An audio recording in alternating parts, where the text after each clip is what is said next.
So let's look at another example involving the unit tangent vector. So for example, I want you to find t of t, and then find a set of parametric equations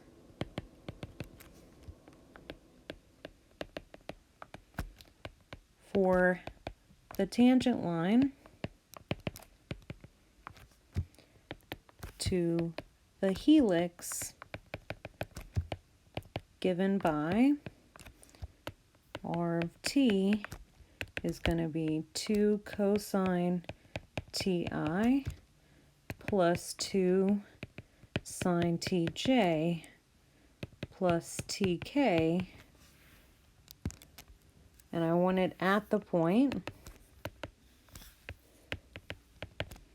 square root of 2, square root of 2, pi over 4. So here we were asked for a couple of things, but let's start at the beginning. We were asked for the unit tangent vector, so let's start there. Remember, we need to take the derivative of r.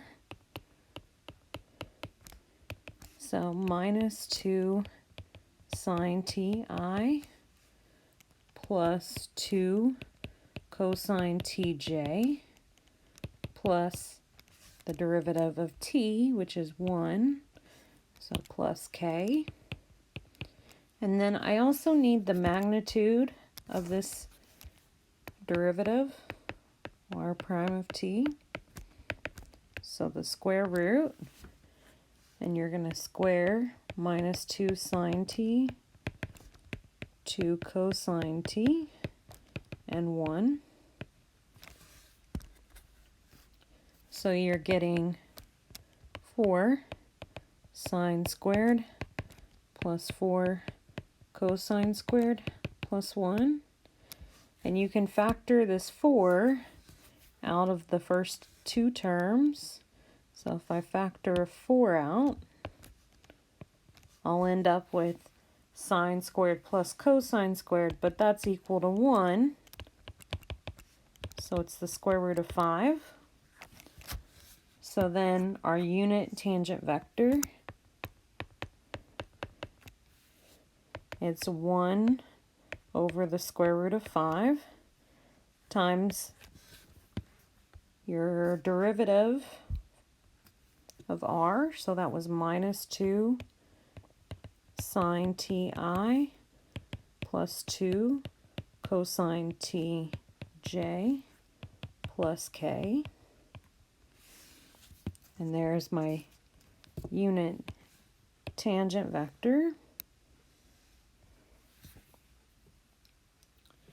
Now, I was asked for, so that was only the first half of the equation. We had to go back. What else was I asked for? I was asked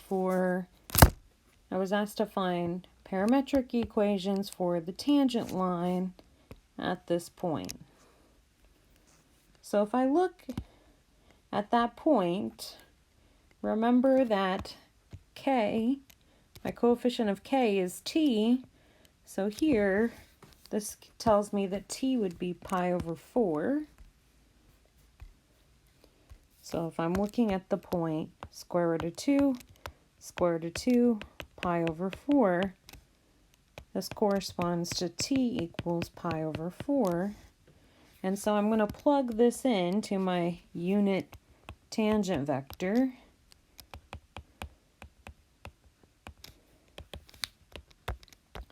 One over square root of 5 minus 2 sine of pi over 4. This will be negative square root of 2 I plus square root of 2j plus k. And so we can use this vector as a direction vector for our tangent line.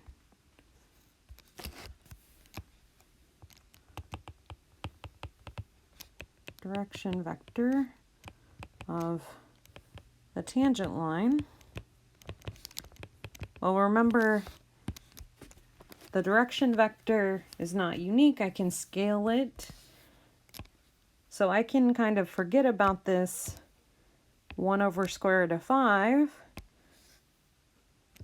And my vector, v, my direction vector would be negative square root of 2, square root of 2, and 1. And then if we're writing the equation of a line, we need two things. We need a direction vector, and we need a point on the line, which we were given. We were given the point, square root of 2, square root of 2, pi over 4. So now we can write down the parametric equations for the tangent line. It would be x equals, and then you remember you start by looking at your direction vector, negative square root of 2t plus square root of 2. Y would be square root of 2t plus square root of 2. And z would be t plus pi over 4. And so there are a set of equations for the tangent line. It's a set of parametric equations for the tangent line to this point here.